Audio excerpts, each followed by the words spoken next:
Gloire à Dieu. Amen. Alléluia. Est-ce qu'on peut acclamer le Seigneur? Vous n'avez pas acclamé Dieu, ça c'est pour vous depuis le matin. Je ne sais pas si je suis au cimetière. Alléluia. Amen. Attendez. Chez nous, on n'acclame pas Dieu assis. Parce que Dieu n'est pas ton égal. Dieu n'est pas comme toi. Il est Dieu, il est au-dessus de toi. Il est puissant, c'est lui qui est le maître de ta vie.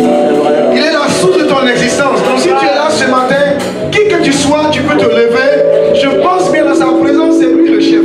La Bible nous dit qu'il est le chef de l'église. La Bible n'a pas dit que c'est moi le chef.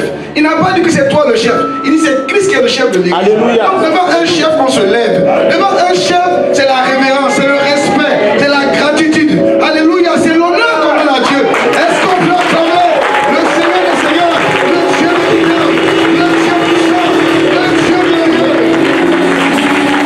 Il s'appelle Jésus. L'Esprit de Dieu est parmi nous. Il est parmi nous.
Alléluia. Je vous salue au nom de Jésus. Alléluia. Dieu est bon. Voilà, je suis le pasteur Jean-Charles, je suis de l'Allemagne, je viens de Francfort. Et ce matin, notre pasteur principal, pasteur Yeo, il est à Aubervilliers, avec le pasteur qui est responsable ici, Noël. Comment vous l'appelez? Yohanné, voilà, merci. Et ils seront là après le culte. Et je suis arrivé vendredi on a eu une soirée de gloire. Hier encore, j'étais là, j'ai intervenu. Et ce matin, Dieu me fait encore l'honneur, la grâce de clôturer ce moment par ce culte. Alléluia. Et le thème que vous avez abordé pendant 3 semaines, c'est lève-toi. Alléluia. Je pense bien, c'est lève-toi, brille, voilà. On a revu ce thème sur plusieurs facettes. Et ce matin, mon thème de ce matin pour le culte à Béret, c'était travail pour ton bien-être. Et maintenant, je veux parler d'un solide assemblage. Alléluia. C'est un solide assemblage qui peut se lever. Je vais lire un texte.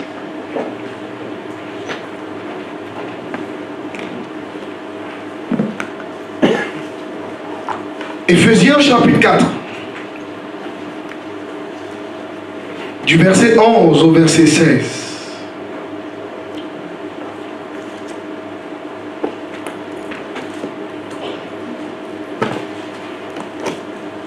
Éphésiens chapitre 4. Quelqu'un peut faire la lecture, s'il y a quelqu'un qui est déjà prêt. Du verset 11 au verset 16.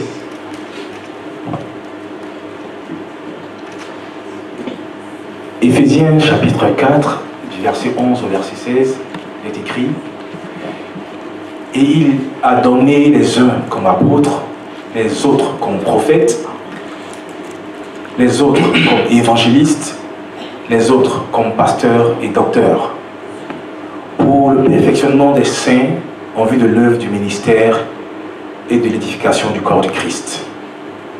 Verset 13. Jusqu'à ce que nous soyons tous parvenus à l'unité de la foi et de la connaissance du Fils de Dieu, à l'état d'homme, fait à la mesure de la stature parfaite de Christ. Verset 14. Afin que nous soyons plus des enfants flottants et emportés à tout vent de doctrine, par la tromperie des hommes, par leur ruse, dans les moyens de séduction. Verset 15. Mais que professe la vérité dans la charité. Nous croissions à tous égards en celui qui est le chef, Christ. Verset 16. C'est de lui et grâce à tous les liens de son assistance que tout le corps, bien coordonné et formant un solide assemblage, tire son accroissement selon la force qui convient à chacune de ses parties et s'édifie lui-même dans la charité. Amen. Que Dieu bénisse sa parole. Bien-aimé, ce matin, je ne vais pas passer par 1000 chemins. Je dois te dire ce que Dieu veut que tu entendes. Quand j'entendais les frères dire tout à l'heure, la Bible dit que le Saint-Esprit ne peut pas dire ce que tu veux entendre. Mais c'est ce que Dieu veut que tu entendes. Et quand Dieu parle à son serviteur, il dit, je veux parler ce matin de l'église. Mais d'une église solide, une église consistante, une église dure, une église dense, une église forte, une église constante, une église ferme. Alléluia. Une église vigoureuse, robuste. Une église qui est fondée sur le rocher. Amen. Et quand je parle de l'église ce matin, je veux parler de toi. Parce que l'église, c'est toi et moi. Gloire à Dieu. Quand Dieu dit lèvez-vous, ce sont des personnes solides, denses, fermes, oui, constants, fermes, rigoureux, qui peuvent se lever. Ce n'est pas tout le monde qui peut se lever dans la vie. Et nous verrons ce matin qui peut se lever. Comment on peut se lever? Comment on peut être fort? C'est très important. Alléluia. Vous êtes d'accord? Je peux prêcher? Quand je parle le micro ici, c'est comme si je vous agressais. Je ne suis pas là. Je vous aime. Hein? Je vous aime bien. Voilà. Donc, avec les choses de Dieu, on ne joue pas. Donc, on doit faire attention. Alléluia. Donc, un solide assemblage, c'est quoi?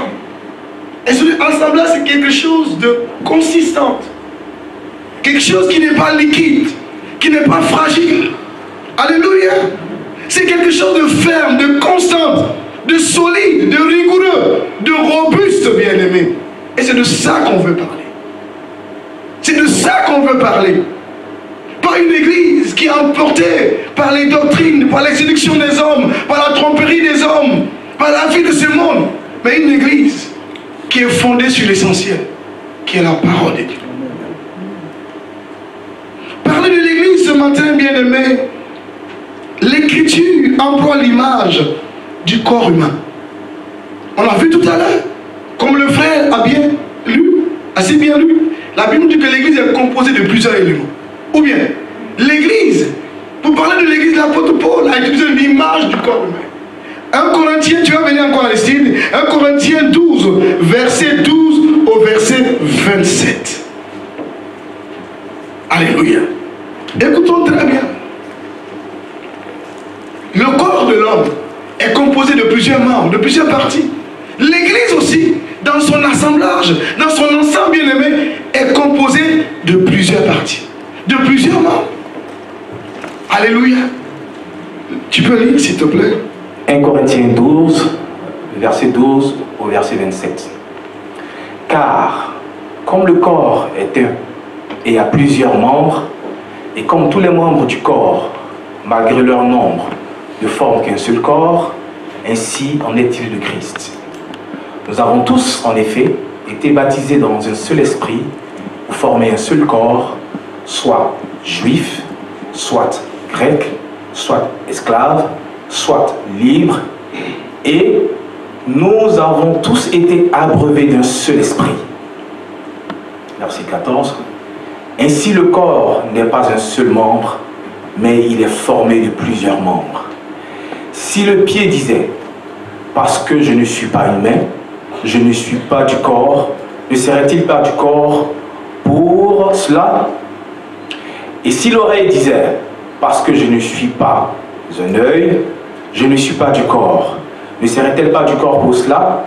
Si tout le corps était œil, où serait l'ouïe? S'il était tout ouïe, où serait l'odorat?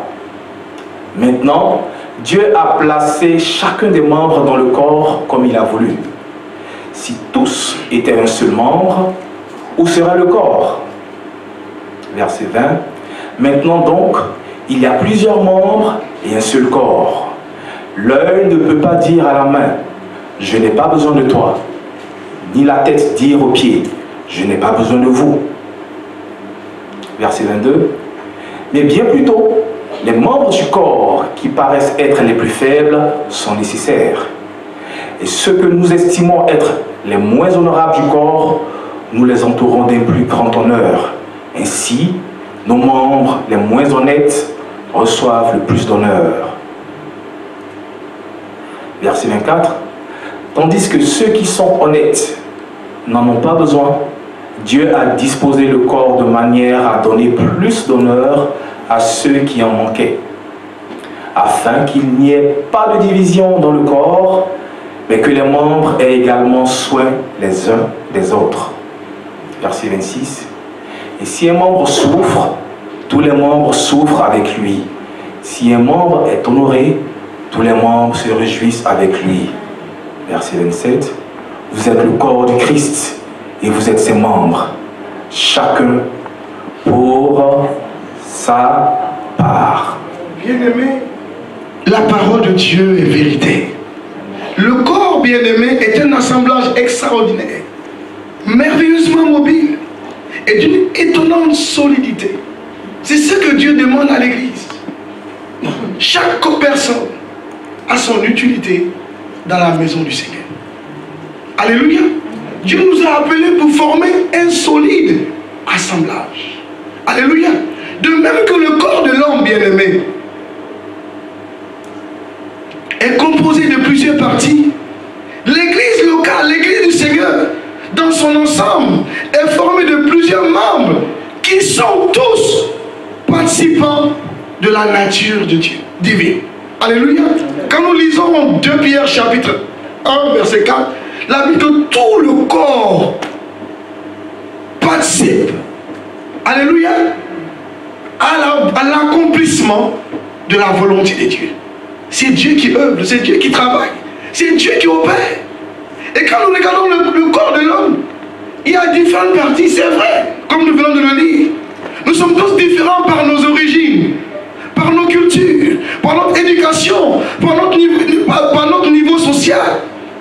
Mais le plus important, Dieu veut que nous formions un corps. Dieu veut l'unité du corps. Dieu veut le corps. Dieu veut un corps solide, un corps fort. Dieu veut un mouvement d'ensemble. Dieu veut voir une église debout. Parce que la Bible nous dit que lorsque une partie du corps souffre, tout le reste est en mauvais état. Il souffre aussi. Donc si nous sommes à l'église et que nous avons un frère, une soeur qui souffre et que nous sommes indifférents face à la souffrance de l'autre, je me pose la question, je peux prêcher? Je me pose la question, est-ce que réellement cette personne qui est indifférente est membre du corps? La vie de l'église nous concerne tous. Je vous ai dit ce matin, selon la parole de Dieu qui a été enseignée ici, quand Dieu dit maintenant vous qui craignez, c'est pas tout le monde. Oui, c'est pas tout le monde. C'est on prier. Vous avez prié parfois jusqu'à 15 h. On m'a dit 16 h, bien aimé. Mais si tu ne marches pas dans la crainte de Dieu, tu ne peux pas prier. Et ce matin, le message est adressé au corps. Donc si tu ne te reconnais pas dans ce corps, hein, tu peux écouter. Mais si tu es dans ce corps et tu représentes un membre du corps, ce qui va sortir ce matin de ma bouche te concerne. Concerne ton état, concerne ta position. Allô? Amen. Je nous connais à l'Omihai. Allô? Amen. On peut rigoler. Ma question pour vous, est-ce que vous êtes membre du corps? Amen. Je ne vous ai pas. Hier, j'ai dit aux responsables, quand je pose une question, ne dites pas Amen. Vous me répondez pas oui. Mais je dois te poser la question. Ou bien, il y a des personnes qui ne se reconnaissent pas dans un corps. Ou bien, tu dis je ne suis pas du corps. On va te comprendre. On ne va pas te chasser. Tu peux écouter l'organisation, la composition de ce corps. Comment le corps fonctionne. Alléluia. Maintenant, si ça t'intéresse, tu peux aussi entrer. Alléluia. Mais si ça ne t'intéresse pas, tu restes encore dans ta position. Mais Dieu veut un corps solide. Donc ma question pour l'église ce matin, est-ce que nous sommes de ce corps? Amen. Il y a des gens qui n'ont pas compris. Amen. Je vais parler du là ici. Je me pose la question. Est-ce que nous sommes du corps du Christ? Oui. Du corps. Donc je peux prêcher la parole de Dieu. Amen. Donc je peux prêcher librement. Amen. Donc si je dis quelque chose et que tu es fâché, donc tu es suspect. Donc ta position n'est pas claire. Tu es dans quelque chose. Ou bien, donc je peux parler au corps. Amen. Je pose encore la question pour une dernière fois. Est-ce que nous sommes tous membres du corps? Oui. Ok. Dieu merci. Dieu merci. Alléluia. Vous savez, un corps doit être propre. Hein? Pour ta santé, tu dois être propre. Pour la santé de l'église, nous devons marcher dans la sainteté, dans la sanctification, dans la vérité, dans la consécration. Donc je peux prêcher. Je ne te dérange pas, j'espère. Je ne te dérange pas? Non. Ce corps-là, peut-être quelqu'un aujourd'hui, elle est claire. Le frère, il est noir. Je dis ceux qui sont clairs naturellement. Je parle à ceux qui sont clairs naturellement, qui sont nés clairs. Mais si tu étais clair, si tu étais noir, tu es devenu clair, c'est pas quand je parle. Je pose la question, est-ce que réellement tu es dans le corps? On a lu tout ce qui est dans le corps. Dieu n'a rien changé. Dieu te met dans un corps et toi tu te changes maintenant. Je te pose la question. Le frère, il est noir. L'autre, il est clair. Ou bien, c'est le même corps. Ou bien, mais si quelqu'un est devenu rouge, accidentellement, c'est pas de sa faute. mais on peut t'aider à retourner le corps. Alléluia. Gloire à Jésus, acclamons le Seigneur. Je vous détends un peu, bien-aimé. Alléluia. Pour se faire bien-aimé, chaque membre du corps, c'est-à-dire l'Église, doit rechercher à être un chrétien solide, enraciné dans la foi et fondé en Christ. Colossiens chapitre, viens encore frère, il faut t'arrêter ici, s'il te plaît. Colossiens 2, il faut m'aider, j'ai prêché 3 jours. Donc aide-moi. Colossiens 2, verset 7, on va lire bien de bien. La volonté de Dieu, pour chaque membre, pour chaque élément du corps, nous devons être des chrétiens solides, enracinés et fondés sur la bonne doctrine, qui est la doctrine de Dieu. On peut lire Colossiens 2, verset 7. Je te suis pour ne pas que tu te trompes. Oui. Étant enracinés et fondés en lui, et affermis par la foi, d'après les instructions qui vous ont été données, et abonder en action de grâce. Abonder en action de grâce. Donc ma question encore, je reviens au corps. Bien aimé, c'est la vérité. L'église, ce n'est pas un jeu. Ce n'est pas le fait de venir au culte, le dimanche tu es là. La question de Dieu, il dit, dans ce corps-là, chaque élément, chaque partie, ou bien, aidez-moi s'il vous plaît. Moi, je ne compte pas. Voyez l'image de Jésus. Voilà, je dis bien joli. Dieu m'a bien créé. Alléluia. La Bible dit que chaque élément du corps doit être enraciné et fondé en lui et affermi par la foi d'après les instructions qui vous a été données. Donc aujourd'hui, bien aimé, tu vois l'importance du corps. Est-ce que tu es encore enraciné? Si tu n'as pas de racines, si ici il y a une tempête, tu peux sortir. Hein? S'il y a les épreuves, tu peux partir. Dieu veut des chrétiens enracinés, fondés et enfermés dans la foi. Donc c'est un travail. Ou bien, pour ta santé, pour ton équilibre, pour ton bien-être, tu consommes des aliments qui te donnent la santé, ou bien qui te maintiennent. Ou bien, mais si maintenant tu ne consommes pas ce qu'il faut, c'est autre chose. Donc ma question encore, quelle est ta consommation ce matin? Quelle est ta consommation étant chrétien? Qu'est-ce que tu consommes? Tu te nourris de quoi? De la parole des hommes? De la parole de Dieu? Tu te nourris de quoi? À toi de répondre. Alléluia. Donc la volonté de Dieu est que tout chrétien, tout enfant de Dieu soit solide, enraciné et fondé en Christ. Parce que quelqu'un qui est solide, une personne solide, c'est une personne équilibrée. C'est une personne ferme. C'est une personne inébranlable. C'est une personne qui résiste, oui, aux séductions du diable. C'est une personne stable et sérieuse. Elle est stable et elle est sérieuse. Elle ne joue pas avec sa vie chrétienne. Comme je vous ai dit à Béré, elle n'a pas de petit copain. Elle a un mari. Oui. Elle n'a pas de petit ami. Son aspiration, le plan de Dieu, qu'elle se marie. Qu'ils se marient. Ce n'est pas pour qu'ils vivent ensemble. Donc quand vous vivez ensemble, ce n'est pas la volonté de Dieu. Vous n'êtes pas encore enraciné. Tu n'es pas encore fondé. Tu n'es pas encore... Qu'est-ce qu'on dit? Solide. Tu n'es pas encore stable parce que tu es emporté partout. Christ doit te conduire. Le chrétien doit être solide. Pourquoi? Le chrétien doit passer du lait à la nourriture solide.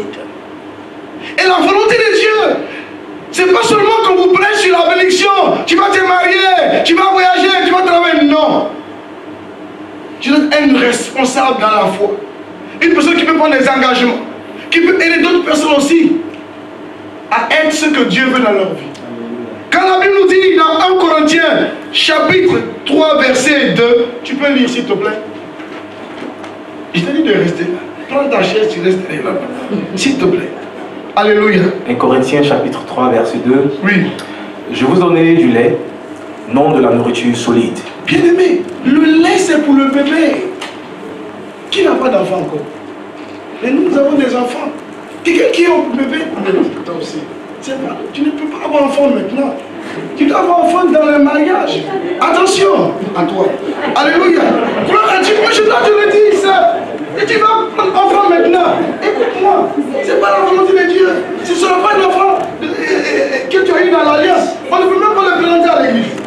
Oui, c'est pas la Bible. Hein. Attention. Voilà. Attention.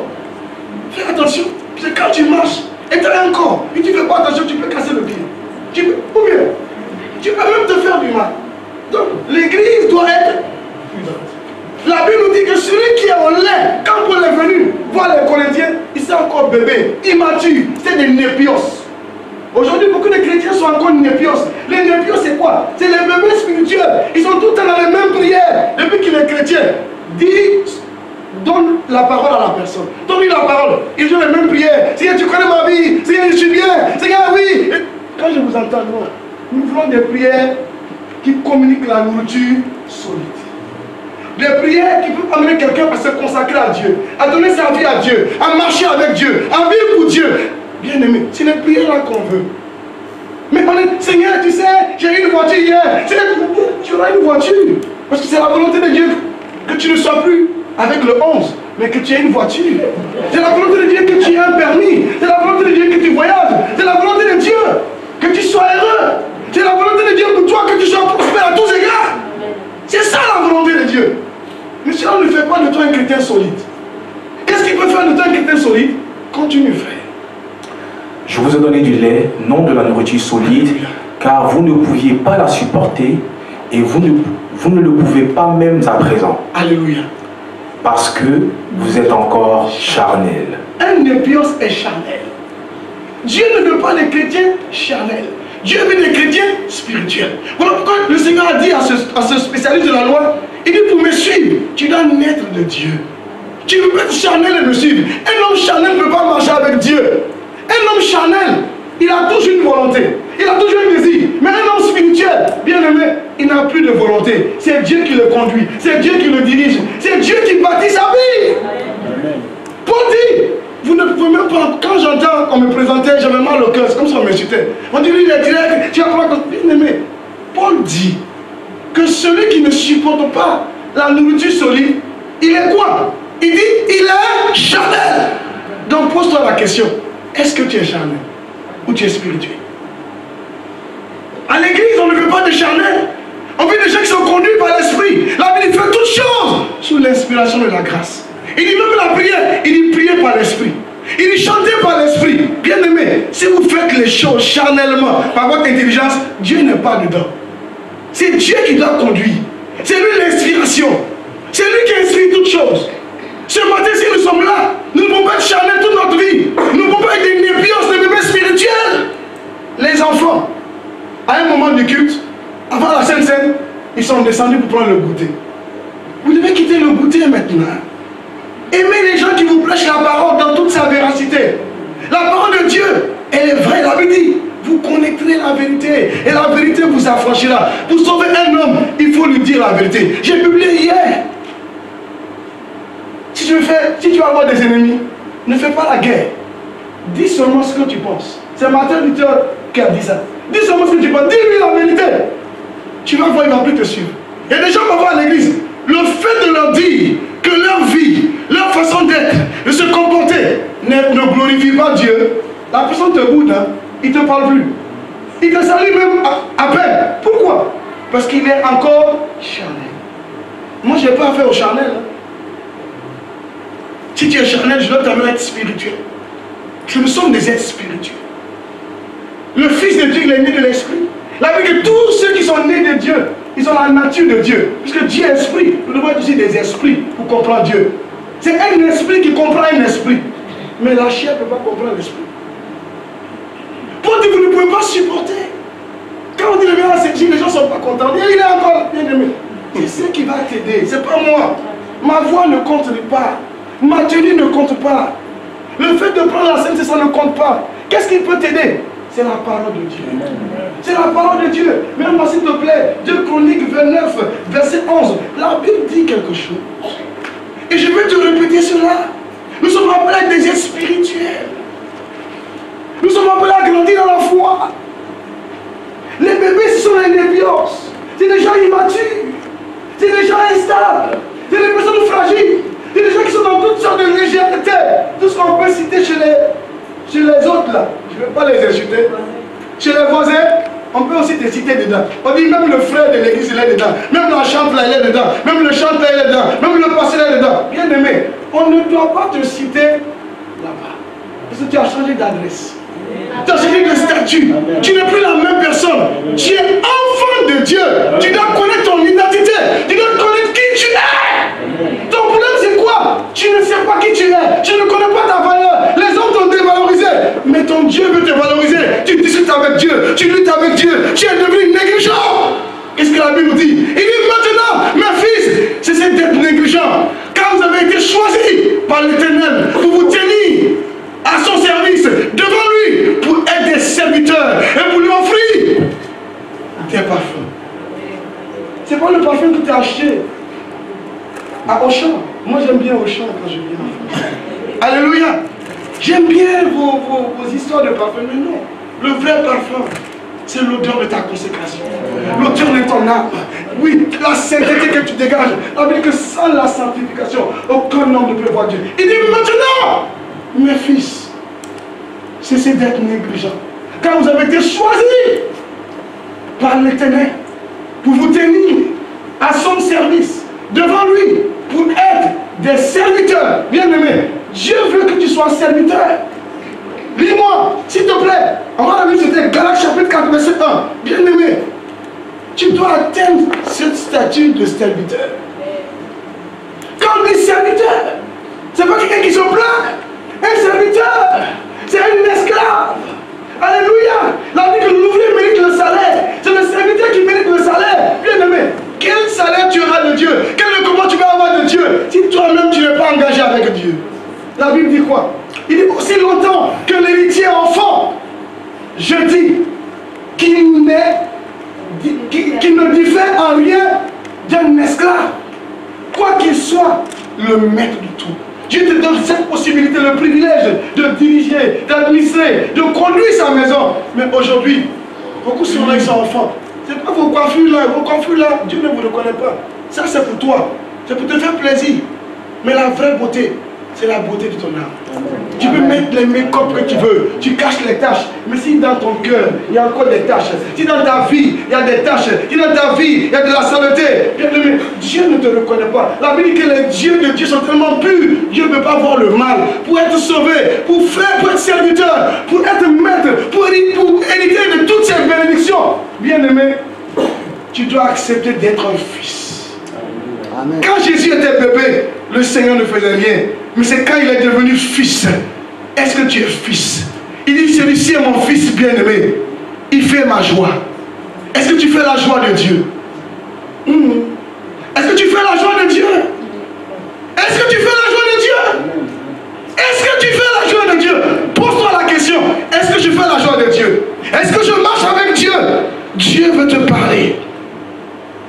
Tu ne peux pas être enfant toute ta vie. Tu ne peux pas être une népios toute ta vie. Mais tu dois être un chrétien mature. Ça fait combien de temps que tu as donné ta vie à Jésus?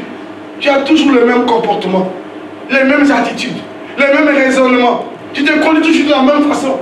Mais bien aimé, tu ne diffères rien de ceux qui n'ont pas accepté Jésus. Tu peux être à l'église et que tu es païen. Oui, un homme de Dieu disait qu'il a peur des païens qui sont dans l'église que de ceux qui sont dehors. Parce que les païens qui sont à l'église, ils sont plus dangereux que ceux qui sont dehors. Celui qui est dehors, il ne connaît pas. Mais celui qui est dedans, il connaît, il est conscient, mais il continue à désobéir.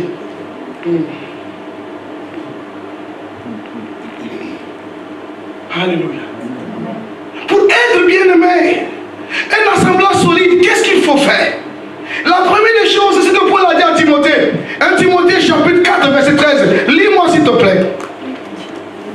Alléluia. Oui. Oui. 1 Timothée chapitre 4, verset 13. On a vu ça ce matin. 1 Timothée 4, verset 13. Jusqu'à ce que je vienne, applique-toi à la lecture, à l'exhortation, à l'enseignement. Alléluia. Amen. Paul disait à Timothée que ce n'est pas seulement une simple lecture, mais une lecture appliquée. Alléluia. Mais est-ce qu'aujourd'hui tu obéis à Dieu? Est-ce que tu fais la volonté de Dieu? On a lu Jérémie, pour ceux qui n'étaient pas là. Lisons Jérémie chapitre 7, le verset. J'aime trop ce verset. C'est ce matin que j'ai reçu ça ici. Je ne sais pas pourquoi. Mais je dois te parler, parce que Dieu veut que je te parle. Et après, si tu veux, tu ne me dis pas bonjour, mais j'ai le bonjour du ciel. Alléluia. Jérémie 7, verset 23 et le verset 24. Je vais t'aider à comprendre quelque chose. Qu'est-ce que la Bible dit? C'est moi qui vais lire ça, Aristide. On lit à deux. S'il te plaît, excuse-moi. Il dit, mais voici l'ordre que je leur ai donné. Écoutez ma voix, et je serai votre Dieu.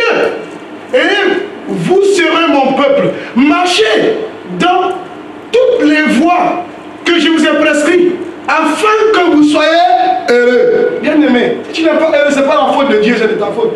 Il doit te dire ça. Il dit, mon peuple périt par manque de connaissance. Tu es frustré pourquoi quand on prêche? Parce que tu ne connais pas encore Dieu. Quand tu as l'esprit de Dieu, avec l'homme charnel, il discute de tout. Mais l'homme spirituel, il ne discute pas. Il s'applique, il obéit. Le verset de Can dit quoi? Il dit, ils n'ont point écouté. Ils n'ont point prêté l'oreille. Ils ont suivi les conseils et les penchants de leur mauvais cœur. Ils ont été en arrière et non en avant. Donc ce matin, je te pose la question. Est-ce que tu recules ou même tu avances? Pour dire que nous ne sommes pas de ceux qui reculent, qui se perdent, mais nous sommes de ceux qui demeurent et qui avancent. Le verset 26 dit quoi? Alors le verset 26, bien aimé. Oui. Le verset 26 dit quoi? Il dit quelque chose. Il dit, mais ils n'ont point écouté. Ils n'ont point prêté l'oreille. Ils ont radis leur cou. Ils ont fait le mal plus que leur père. Aujourd'hui, le péché qu'on voit dans l'église, on n'a jamais vu ça dans le passé. Le péché qu'on trouve aujourd'hui dans la maison du Seigneur, ça n'existait pas avant. Quand nous étions bébés, quand nous étions petits, quand on n'avait pas donné notre vie à Dieu, ces choses n'existaient pas. Mais aujourd'hui, les chrétiens continuent à commettre des abominations aux yeux de Dieu. Ils sont conscients de ça. Ils disent non, on a loué. Bien aimé, je vous ai dit ce matin, vous n'étiez pas là, mais je vais vous faire un rappel. Ne suivez pas le rythme, mais vivez la parole que vous chantez. C'est le message que j'ai pour vous. Si vous mettez dans le rythme, oui, tout le monde joue les instruments, on va danser. Parce que tout le monde peut bouger. Mais ce qui peut bouger, qui fait bouger le trône de Dieu, qui peut connecter ton âme, ton esprit à Dieu, c'est la parole que tu chantes, c'est la parole que tu proclames. Alléluia. Et cette parole, tu dois la vivre. On va chanter quelque chose aujourd'hui. Mais si je vous faisais un test, et je vous donne, chacun va répondre à ça en toute honnêteté, je pense qu'il y a des points que vous ne pouvez pas répondre. Pourquoi? Parce qu'il ne s'agit pas de chanter. Il faut vivre la parole. Quand la parole est là en toi, tu la vis, elle a un effet. Il y a une manifestation. Alléluia. Les gens sont touchés. Alléluia. Les gens sont libérés. Pourquoi? Parce que Dieu a l'œuvre. Il est le maître de ta vie. Souvent les gens disent, l'Éternel est mon berger. Mais attends, le berger c'est lui qui te conduit, c'est lui qui te protège, c'est lui qui te nourrit, c'est lui qui te soigne. Mais ils ont dit quoi? Il dit, si vous écoutez ma parole, je serai votre Dieu. Quelqu'un là, peut-être Dieu n'est pas encore ton Dieu. Parce que tu n'écoutes pas la voix de Dieu. Tu fais ce que tu veux. Il dit, ils n'ont pas écouté. Aujourd'hui, les chrétiens, tu donnes une parole à quelqu'un, il a un projet, il va dire non, Dieu n'a pas parlé, il va faire ce qu'il veut. Mais après des années, il est bloqué. Après les années, il vit des tourments, il est dans les troubles, les difficultés. Il dit, c'est les démons, on m'attaque, bien aimé. Personne ne t'a attaqué. Tu n'écoutes pas la voix de Dieu. Amen. Tu n'écoutes pas la voix de Dieu. Le problème, ce n'est pas Dieu. Il dit, ils n'ont pas écouté. Je pense qu'il y a des attitudes, des comportements qu'on ne devait même pas voir chez nous. Parce qu'ici, je pense, dans la maison de Dieu, on ne va jamais vous encourager à vivre dans le désordre. On vous dit de vous garder. Quand le pasteur dit parfois le témoignage entre les gens, pourquoi il dit cela? Il faut comprendre avant de juger. Quand deux jeunes se mettent ensemble, bien aimés, ils ne sont pas mariés. C'est vrai. S'ils ne sont pas matures, s'ils sont encore nébios, s'ils sont encore dans la légèreté, il y a des sentiments qui se créent.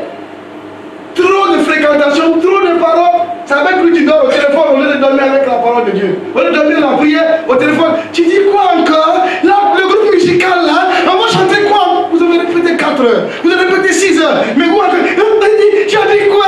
Oui, mais bien aimé, c'est pas normal. Dis à quelqu'un, c'est pas normal. C'est pas normal. Vous avez répété. Vous avez. J'ai venu à l'étude biblique. Quand tu rentres chez toi, fais une étude appliquée. Qu'est-ce que tu fais? Tu pries. Tu pries. Tu cries à Dieu. Seigneur, demain, je vais manifester l'onction. Oui. Je vais dire notre personne dans ta présence. Mais excusez-moi. On va dire non, il y a la lourdeur. Il n'y a pas de lourdeur. S'il n'y a pas de lourdeur, le problème c'est toi. Parce que tu n'as pas bien reçu la parole. Il dit, regarde comment tu as reçu. Souviens-toi de la manière que tu as reçu la parole. On dit, levez-vous, toi tu es assis. Un chef rentre, tu es assis. Il va te bénir comment? S'il devait te nommer, il ne va pas te nommer. Il dit, mais lui, il ne me respecte pas. Il ne considère pas mon autorité. Il ne sait pas qui je suis. Quand un général rentre, quand un chef est rentré quelque part, tout le monde se lève. C'est un signe de respect. La Bible dit que quand Moïse entrait dans la tente d'annonciation pour parler à Dieu, la Bible dit que le peuple se levait. C'était un signe de respect. Amen. Quand on adore Dieu, adorer veut dire prosterner. Si tu peux te prosterner, il faut te lever. Si tu es trop fatigué, reste à la maison. Dors ce dimanche. Ou repose-toi le prochain dimanche quand tu seras. Mais c'est à l'église. On n'est pas là pour regarder ton visage. On dit levez-vous, tu dois te lever. Mais toi tu es assis. Adorer veut dire prosterner. On chantait aujourd'hui prosterner. Mais personne n'était prosterné. Moi je suis sorti. Mais excusez-moi, tu n'as pas prosterné. Tu es dans quelle position? Ton cœur doit se prosterner. Ta volonté, se prosterner c'est quoi? C'est plier sa volonté à la volonté de Dieu. C'est laisser Dieu agir. C'est laisser Dieu se manifester. C'est laisser Dieu te conduire. Et aujourd'hui, qu'est-ce qui se passe? Alléluia. On passe de l'église. C'est les beaux vêtements. C'est la belle coiffure. Tu veux impressionner qui? Pas Dieu.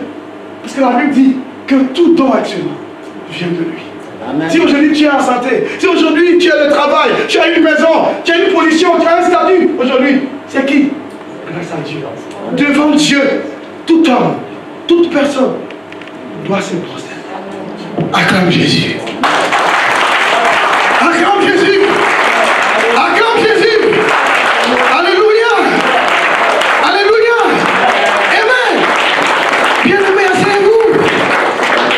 Un chrétien solide, c'est un chrétien qui se nourrit de la parole de foi et d'une bonne doctrine. 1 Timothée chapitre 4 verset 6. On peut lire, je finis tout à l'heure. Les chrétiens charnels, ils doivent toujours là, je dois partir. Ils n'ont rien compris. Lis-moi s'il te plaît. 1 Timothée 4, 6. Alléluia. Lis, bien aimé. 1 Timothée 4 verset 6. Alléluia.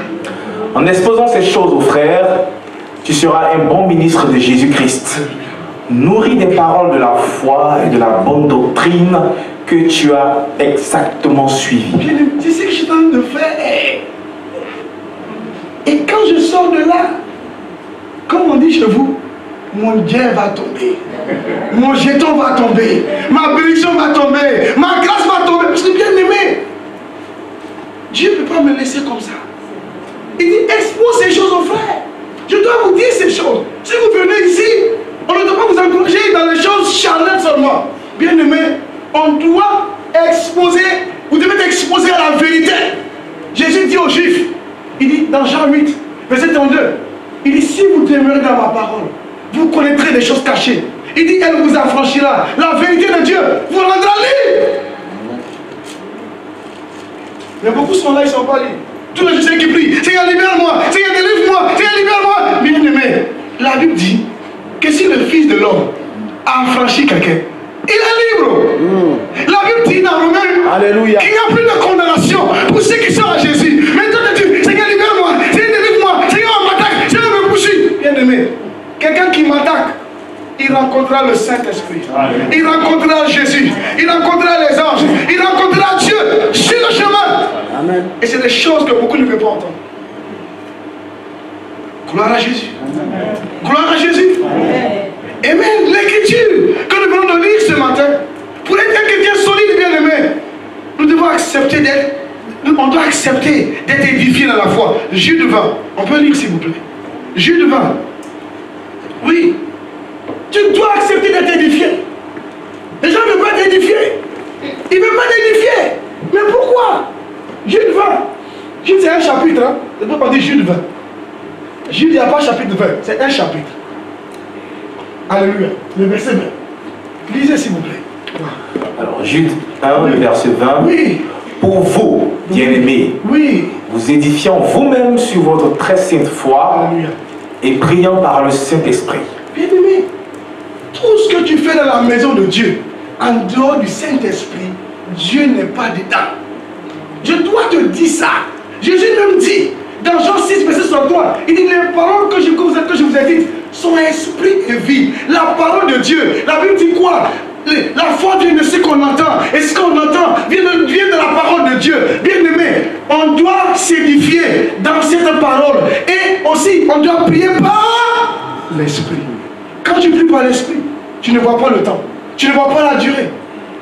Alléluia. C'est Dieu qui te conduit. Tu sors de là renouvelé. Tu sors de là fortifié. Alléluia. C'est ça le but de venir à l'église. Mais quand vous venez à l'église et vous retenez comme vous êtes venu, c'est dangereux. Posez-vous la question, est-ce que vous étiez à l'église? Alléluia. Mais nous sommes à l'église, je pense. Ou bien nous sommes à un mariage. Amen. Nous sommes à l'église, hein? Alléluia. Alléluia. Lisons, bien aimé.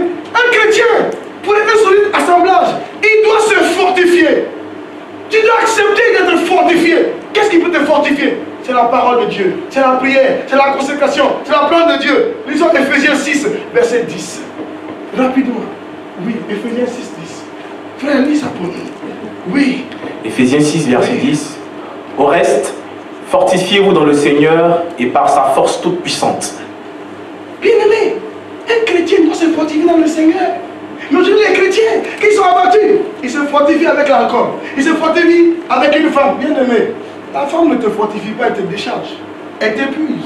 Parce que tu libères quelque chose.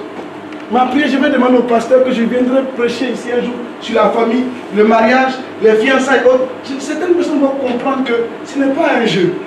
Tu ne rentres pas dedans pour sortir. Tu rentres dedans pour rester. Donc tout chrétien, pour être solide, il doit se fortifier. Bien aimé, si vous ne vous fortifiez pas avec les choses de Dieu, vous ne serez jamais solide. Quand il y a la tempête, quand il y a les difficultés, quand il y a les épreuves, quand vous êtes exposé à des situations difficiles, compliquées, bien aimé, vous allez lâcher prise. Et le diable va prendre le dessus sur vous. Mais ce matin, il est vaincu au nom de Jésus. Il est vaincu au nom de Jésus. Alléluia. Pour être sur l'assemblage, qu'est-ce qu'il faut faire, bien aimé? On doit persévérer dans la prière, dans la foi, dans l'amour fraternel, jusqu'au retour de Jésus. Alléluia. Acte 14, verset 22. Allons doucement. S'il te plaît. Oui, je vais aller doucement. Parce que ma tension est en train de monter. Je vais aller doucement avec eux. Alléluia. Acte 14, verset 22. Attends, frère, moi je vais lire ça. Il dit, fortifiant l'esprit des disciples, les exhortant à persévérer dans la foi, et disant que c'est pas beaucoup de tribulations qu'il nous faut entrer dans le royaume de Dieu. Bien aimé, les chrétiens aujourd'hui veulent plus sans tribulation. Mais je ne comprends pas ta chrétienté. Qu'est-ce qui peut te rendre solide? Il faut que tu sois exposé à ces situations. C'est là où on voit la foi. La vraie foi, ce n'est pas à l'église. Hein. La vraie foi, c'est au quotidien. Quand quelqu'un t'a insulté, quand quelqu'un t'a provoqué, comment tu réagis? C'est là où on voit en toi le chrétien. Quand tout le monde veut pécher, veut désobéir, tu dis, moi, excusez-moi, je vais rentrer à la maison. Pourquoi? Parce que bien aimé, tu ne peux pas être dans ça. On n'est pas chrétien pour se balader. On se balade seulement dans la vie. On était à Saint-Lazare. Et bien aimé, non, c'est pas ça la chrétienté. On était non dans tel restaurant. C'est pas ça la chrétienté. La Bible dit que quand nous sommes ensemble, nous sommes appelés à nous exhorter avec la parole de Dieu. Ou bien, on est appelé à chanter ensemble. Mais nous, on se balade seulement. On dit non, ma copine, hey, on est ensemble en ce moment. Mon ami, bien aimé, tu vas te fortifier comment? Vous arrivez maintenant à une situation qui se présente. Bien aimé, si tu n'es pas bien assis, bien arrêté, tu tombes. Hein? La Bible, c'est pas beaucoup de tribulations qu'on va arriver. Jésus même a dit, il dit, vous connaîtrez des tribulations. Il dit, mais prenez courage, car moi-même, j'ai vaincu tout. Gloire à Dieu. On prend les derniers points. Oui, c'est vous ici, vous êtes des blancs. Nous sommes les enfants de Dieu. Alléluia. Amen. Romains 12, verset 12. Allons encore, bien aimé. Voyons quelque chose. Amen. Romains 12, verset 12. Oui. Romains 12, verset 12. Réjouissez-vous en espérance. Alléluia. Soyez patients dans l'affliction. Oui. Persévérez dans la prière. Alléluia. Bien aimé, beaucoup de chrétiens ne vivent pas ça. C'est des chrétiens pressés. La précipitation était un péché. J'ai dit ça au Berville, les gens me regardaient mal. Je me dis bonjour. Tous ceux qui sont précipités dans la vie sont retrouvés, ils ont conjugué le si je savais. Si je savais, je n'allais pas faire ça. Bien aimé, la précipitation était un péché. Il faut attendre ton heure. Il faut attendre, oui, ton heure. Il faut attendre le moment favorable de Dieu. La Bible dit, au temps favorable, tu m'as exaucé. Mais il faut persévérer. Il y aura des difficultés. C'est vrai. Il dit, mais soyez patient. Dans les difficultés. Est-ce que tu es patient? La patience est une qualité. Est une valeur. Pour un enfant de Dieu, un chrétien solide, il est patient. Il laisse Dieu agir. Alléluia. Il dit quoi? Il dit persévérer à la prière. Pose-toi la question, tu pries combien de fois par jour? Et comment tu pries, hein? C'est pas, Seigneur, merci, tu nous as gardés, merci pour ma famille. Ok, chérie, bonne journée. On dit une bonne prière. Une bonne prière, il faut une bonne disposition. Une bonne prière t'expose aux choses de Dieu. La prière, c'est quoi? C'est pas le monologue. C'est un échange entre deux personnes. Entre Dieu et sa créature. Tu parles à Dieu, Dieu te parle, et maintenant il te donne des directives. Mais nous on compte que sur la prière des autres. On dit, pasteur, bien moi quand les gens m'appellent prier pour moi, je ne peux pas prier pour toi. Pourquoi? Parce que tu peux prier aussi. Quand m'a appelé, j'ai vu fiancé, j'ai vu bien-aimé, je ne prie pas pour ça. Il y a des personnes qui prient pour ça. Moi je ne les condamne pas. Mais toi-même tu peux prier. Tu es un enfant de Dieu. La vie que nous avons été rachetés. Vous formez quoi? Un saint sacerdoce. Alléluia. Nous sommes tous serviteurs. Tu peux aussi parler à Dieu. Il dit demandez, vous sera donné. Il n'a pas dit quelqu'un demandera à ta place. Il dit frappe, on t'ouvrira. Toi-même tu peux parler à Dieu. Dieu peut agir. Mais il faut connaître les voies de Dieu. Il faut savoir comment Dieu parle, comment Dieu agit. Qui est Dieu? Qu'est-ce qu'il aime? Qu'est-ce qu'il n'aime pas? C'est là où tu seras situé dans ta prière. Alléluia. Amen. Lisons Romains 13, verset 1. Romains 13, verset 1. Oui. Que toute personne soit soumise aux autorités supérieures. Alléluia. Car il n'y a point d'autorité qui ne vienne de Dieu. Alléluia. Et les autorités qui existent ont été instituées de Dieu. Bien, beaucoup de chrétiens. J'ai dit à un frère, le monde spirituel, il y a deux principes dans le monde spirituel. La soumission et la rébellion. Si tu es soumis, tu gagnes. Tu es obéissant, tu gagnes. Parce que la Bible dit que l'obéissance vaut mieux que le sacrifice. Lisons 1 Samuel 15, verset 22. Si je ne me trompe pas. Alléluia. 1 Samuel 15, verset 22. La Bible dit quoi? L'obéissance vaut mieux que le sacrifice. Lisons. La Bible dit quoi? Oui. Et Samuel 15, verset 22. Oui. Samuel dit, l'Éternel trouve-t-il du plaisir dans les holocaustes et les sacrifices comme dans l'obéissance à la voix de l'Éternel? Voici, l'obéissance vaut mieux que les sacrifices et l'observation de sa parole vaut mieux que la graisse des béliers. Bien-aimé, que Dieu nous bénisse. Alléluia.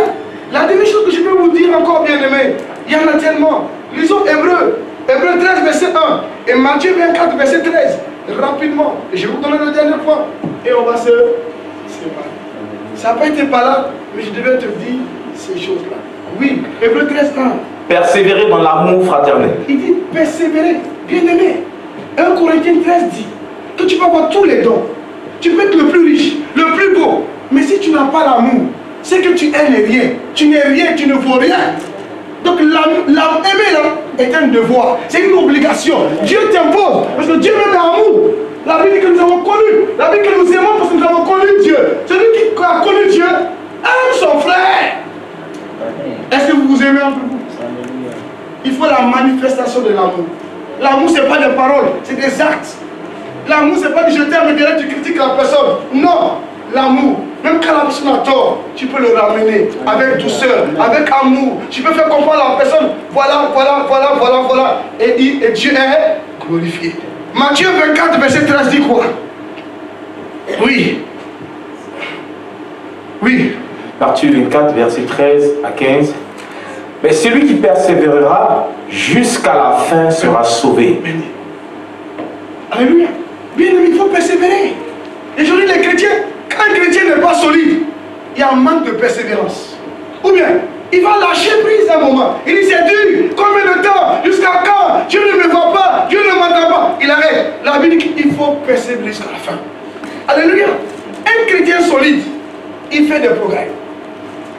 Un chrétien équilibré, il fait des problèmes, il fait des progrès. Alors un peu dans 1 Thessaloniciens 4, verset 11. Le chrétien solide fait des progrès. L'église solide fait des progrès. Gagne des âmes. Alléluia. Gagne des âmes. Influence la terre. C'est la manifestation de la grâce. Qu'est-ce que la Bible nous dit? Et à mettre votre honneur à vivre tranquille, à vous occuper de vos propres affaires. Je dis 4, verset 1. C'est le verset 1. 1 Thessaloniciens 4, verset 1. Oui. Oui. Au reste, frères, puisque vous avez appris de nous comment vous devez vous conduire et plaire à Dieu, et que c'est là ce que vous faites, nous vous prions et nous vous conjurons au nom du Seigneur Jésus de marcher à cet égard de progrès en progrès. Bien-aimé, quand tu ne fais pas la volonté de Dieu, tu ne peux pas marcher de progrès en progrès. Tu ne peux pas connaître la réussite, le bonheur. Tu vas vivre tout le temps dans la frustration.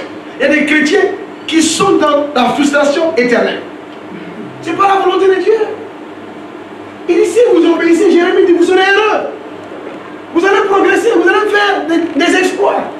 Donc quand nous voyons l'année 2019, c'est bien. Chacun a proclamé, on a vu l'année, on a dansé, on a fait dîner gala, c'est bien. Mais le plus important, comment tu parcours l'année? Alléluia. Comment tu parcours l'année? Comment tu vis? Donc le programme de Dieu pour l'église, c'est ce que je vous ai exposé, comme Timothée nous a révélé. Il faut qu'on vous expose ces choses. Ça ne veut pas dire que si tu vis ça, tu ne peux pas vivre. Non, au contraire, tu vivras encore mieux. Alléluia. Parce que la vie, c'est pas... Dieu ne t'a pas créé pour que tu sois inutile sur la terre. Tout ce que Dieu te donne est précieux. Toi-même, tu es précieux. Donc je vais prier pour vous. Moi, j'ai fini. Si on dit que vous finissez à midi et demi. Donc, je vais m'arrêter là. Mais c'est ce que je peux vous dire ce matin. Amen. C'est ce que je peux vous partager ce matin.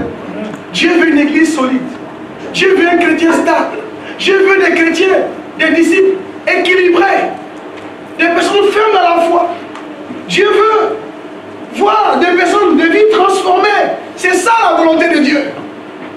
C'est ça la volonté de Dieu. Que rien ne t'emporte. Que tu ne sois attiré par rien, mais sauf par l'amour de Dieu.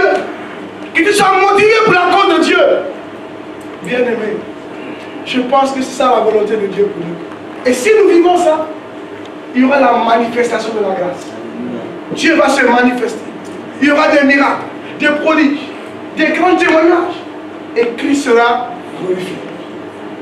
Je peux prier pour vous? Je peux prier pour vous?